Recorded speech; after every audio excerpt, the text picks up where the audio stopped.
Have you ever told yourself that you'll begin your spiritual path later, once life is less busy, once you retire, once everything is just right?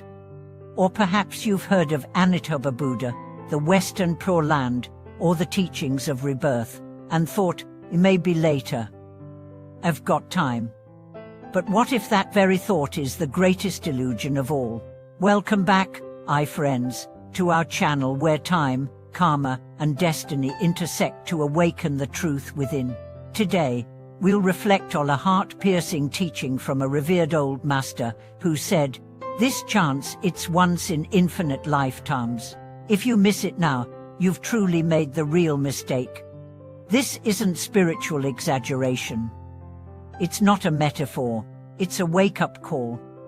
The fact that you're even hearing these words, that you've encountered the name of Amitabha, that you have access to the Dharma, is already an inconceivably rare occurrence. According to Buddhist cosmology, beings have wandered through countless eons of birth and death, circling endlessly in samsara. To be born human, to hear the Dharma, to meet the Pure Land path, it's a convergence of unimaginable merit. And yet, how casually we treat it. The old master once asked, "Do you realize what you're holding in your hands?" He wasn't referring to a scripture, or a rosary, or a statue. He meant your current life. Your current opportunity. Right here, right now. You are standing at a crossroads that may not come again for eons. This is not drama. This is cosmic mathematics. Most people delay. They think, "I'll chant more when I'm older. I'll take it seriously after retirement. I'll commit once the kids grow up." But time is not a promise. Life doesn't issue guarantees. One breath is the line between this world and the next. One breath, and you never know when your last one comes. The Pure Land Sakhavati is described in texts as a realm created through the infinite vows of Amitabha Buddha. A land without suffering, without confusion, where every soul can cultivate enlightenment without obstruction. There, the ground is gold, the air sings with Dharma, the lotuses bloom with wisdom. It is not heaven, it is home. And what does it take to get there? Not status, not perfection, not ritualistic brilliance. Just one thing, the sincere, unwavering chanting of Amitabha's name, rooted in faith, sealed by vow, expressed through action. Namo Amitufo, that's it. That is the vehicle that crosses the ocean of birth and death. Yet how many scoff at its simplicity? How many look for complex philosophies, deep intellectual puzzles, powerful tantric rituals, forgetting that salvation lies in the sound of the name? One old master said, "Do not let the simplicity deceive you. It is simple because it is supreme." There was once a child, just 10 years old. She had a terminal illness. For 3 years, she recited Amitabha's name daily. Her faith was pure. One day, she told her parents, "Tomorrow the Buddha is coming to take me." The next morning, she passed with a serene smile, her body soft and fragrant. Her room was filled with light. A simple name, a child's heart, an eternal return. And then, there's us adults with complex thoughts, doubts, distractions.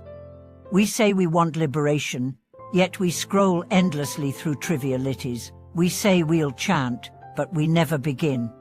We wait for the perfect moment, forgetting that this moment is the only one guaranteed.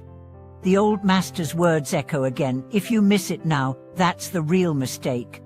Why? Because you've heard, because you know, because the gate is open, and you're standing at it, but you keep looking elsewhere. This is the karmic tragedy of modern life. Infinite blessings, and yet infinite distractions. Another story, a wealthy entrepreneur who lost everything in a stock crash, fell into despair. But during his lowest night, he remembered his grandmother's chanting. In desperation, he began repeating the name, first through tears, then through calm, then through devotion. Today, he's a lay monk, guiding others. He says, "The crash didn't destroy me, it woke me. The name rebuilt me. And this is the miracle. Even in ruin, even in confusion, even in sin, the name redeems. The Buddha does not ask where you've been, he only asks where you want to go now. Every repetition of his name is a step closer to him.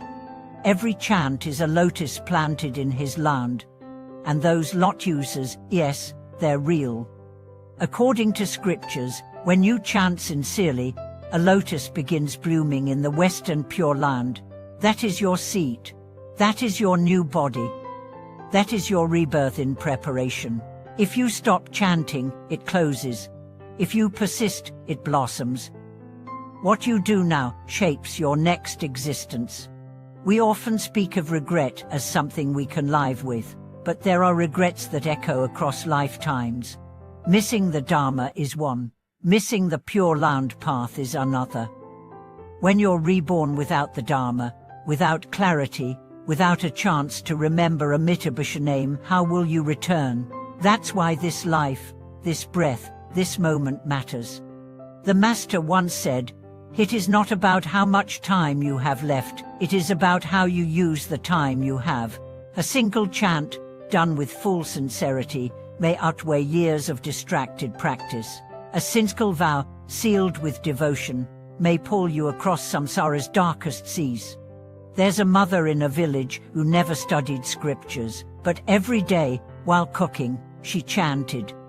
While washing, she chanted. While rocking her baby to sleep, she chanted. When she died, her body remained soft, her breath sweet, her face radiant. The local temple confirmed it, she had been taken. Her neighbors, once skeptical, all began chanting too. This is what we are missing, what knowledge, what complexity, but trust.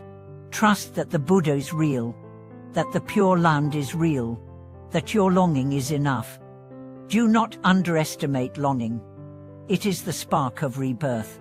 Do not postpone your spiritual life. Begin now. Chant as if your life depends on it, because it does.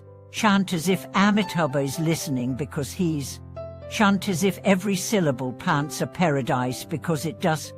And remember, it's never too late to begin. You can be 90 years old, and one sincere chant may be enough. Or you could be 20, chanting distracted life for decades, and still miss it. The Dharma is not linear. It responds to the heart. So wherever you are, alone in a room, walking in a park, riding a crowded train, whisper his name. Namo Amitufo. Say it until it becomes your breath. Say it until fear fades. Say it until love returns. That's the true journey. That's the true homecoming. Thank you for watching this video. If this message moved you, don't let it fade. Chant, reflect, commit. Share your thoughts with us in the comments, and if you haven't already, subscribe, like, and support this channel, because together we can remember the greatest chance of our infinite lives and take it